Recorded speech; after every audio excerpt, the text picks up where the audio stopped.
We all make things every day. So far today, I've made this cup of coffee, and I'm working on this video. In my lifetime, I've made my fair share of mistakes. I've made big commitments, like marriage and children. What's a bigger commitment than that? I've had to make tough choices about my daughter's medical care, about how I would respond to their suffering and mine. And I've made a few truly lovely things. At least I think they're lovely. Like this poem I wrote about irises when I was in the 6th grade. Tall and stately the iris is, colorful and brilliant. The iris doesn't have a duty other than to stand dignified with beauty.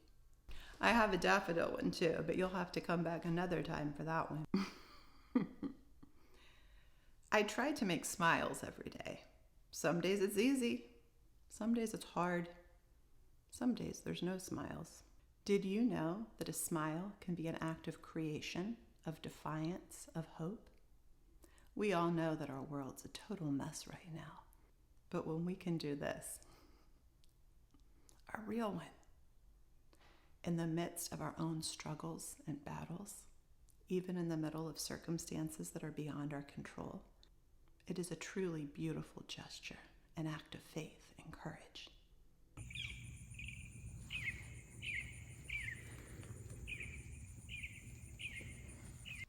I'm an artist. I made that painting ages ago, although when I call myself an artist, I feel like a liar because I've spent the better part of a decade trying to convince myself I'm not. The idea for this channel has been forming for years, long before the girls were ill. It was initially birthed during those beautiful but difficult days as a young mother. I remember a general brewing of sorts, where the responsibilities of motherhood seemed to collide with, well, everything. So I put down the paintbrushes and stepped away from the easel and thought I was walking away from being an artist and from the complex and glorious burden of creativity. If only it had been that easy. The fact is, I never stopped creating. It just looked so utterly different than I had thought it would. I failed to recognize it. It was invisible. And then one day I thought this: you are not an artist anymore. For as far as I was concerned, up until that point I was. And that stopped me in my tracks. And it got me talking. So here's a little reenactment of a conversation I had with the creator. I'm not an artist anymore. Sure you are. No, I'm not. I don't even care about painting. If I had any free time, I wouldn't even choose to spend it painting. If I could have a do-over, I wouldn't even study art. So, take painting or leave it. That's not what makes you an artist. I don't make anything. Artists make stuff. You make sandwiches and smiles, eggs and beds, readers and walkers and talkers. What?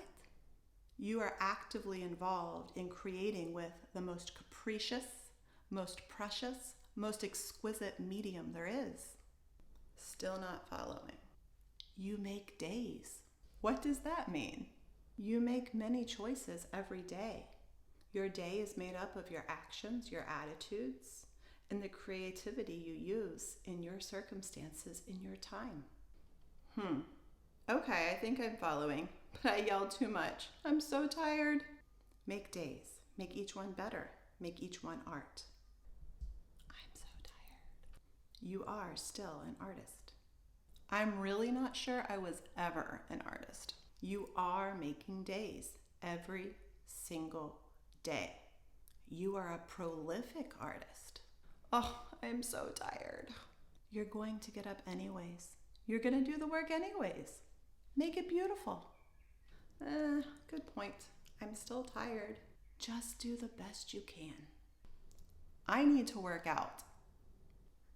If that's important to you, fine. Artists take care of their tools. I'm not getting out of this. Do you want out? But how? This is huge. Work at your craft every day. Embrace the ones you love. Be creative. Try new things. Don't be afraid. Talk to me about all of it. Smile more? Oh yes, that's important. Make many, many smiles.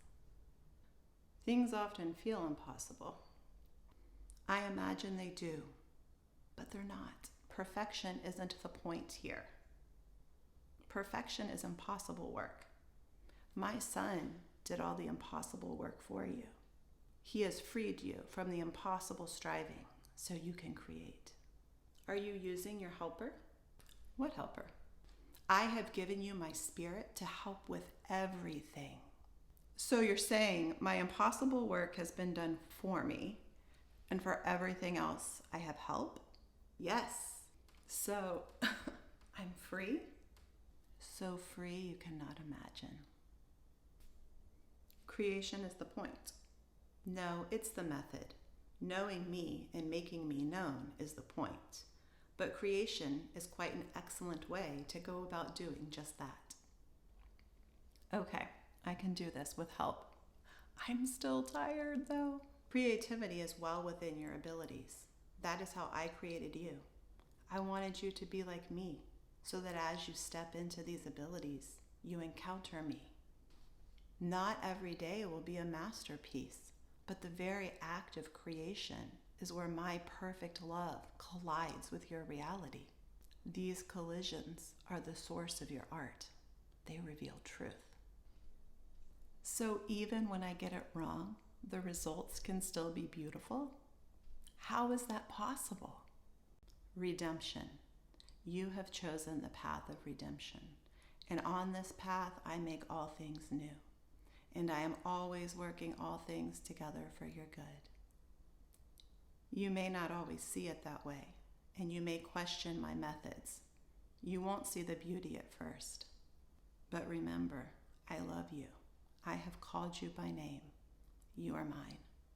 You can trust me. Oh, lucky I had not one, but two of these lovely Costco sweatshirts I just got. This little skit was written over a decade ago, and I've been humbled today as I've been reminded how thoroughly kind our Lord God is. To see how he had begun preparing my heart and mind with this mindset of endurance, giving me a perspective from a high place. For I didn't know then, nor could I have ever imagined the horrors I would witness watching my daughters suffer. To see where my heart was then, and to know what my family has endured, and to return to these same words, concepts, ideas, and see how relevant they still are, well, it fills my heart with peace. I can see that through it all, we were never abandoned. We were held close. Let's be honest, choosing the good and the beautiful often looks more like messy and counterintuitive, and often feels more like tiring and mundane. But it turns out when I look back, the years raising my 3 young children have been my most creative years to date. I created a home that survived the unimaginable. I made days from beginning to end, most of them looking pretty much the same. Many of them were a mess. But then there were these days that were beautiful, that were art. And then somewhere in the middle of all of this making of days that didn't feel at all significant, I realized that it was significant. All of it. All of the making and trying and messing up and starting anew, it was all truly and exceptionally significant. Motherhood is a deeply creative act. Self-sacrifice is a deeply creative act. Loving people is a deeply creative act. And I'm not the only artist to have come to that conclusion.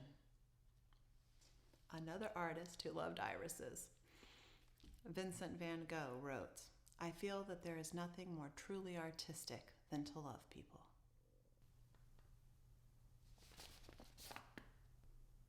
Although my skills are underdeveloped and dusty at best, the weight of not giving form or voice or both to the art I've been making is becoming increasingly painful as the years pass. So here I am at 43, having made many things, having suffered many things, having loved deeply, more deeply than death. These things I've made aren't visible now, but I can feel them. I can see them, and the ideas continue to flow. Recently, I've been wanting to make something new, to take all this intangible mass and make something visible out of the light exploding from my heart. Who talks like that? The need feels immediate.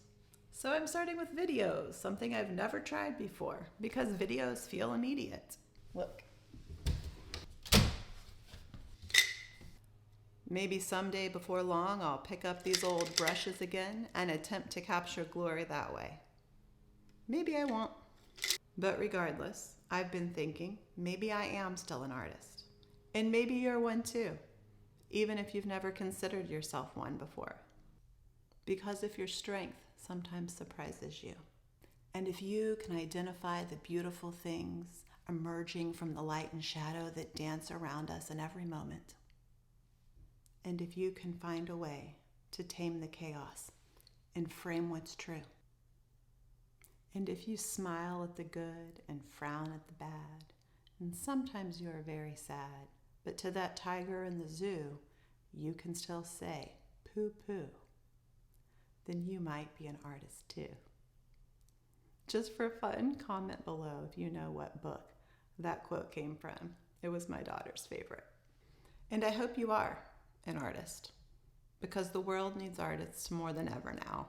Not pretty swirls of paint or chaotic displays of confusion or egomaniacs after their own fame and glory, but souls that have lived and suffered and can still sing out loud that love is alive.